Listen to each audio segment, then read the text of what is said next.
మరచునేమో నేను నిన్ను మరువను, చూడుము నా అరచేతులలో నిన్ను చెక్కియున్నాను.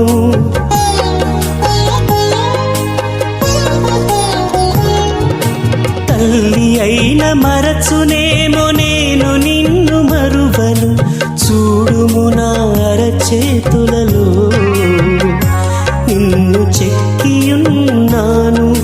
నీ పాదము తొట్టిల్లనీయను నేను, నిన్ను కాపాడువాడు కునుకడు నిదురపోడు అని చెప్పి వాగ్దానం చేసిన యేసయ్యా తల్లిలా లాలించును, తండ్రిలా ప్రేమించును, తల్లిలా లాలించును.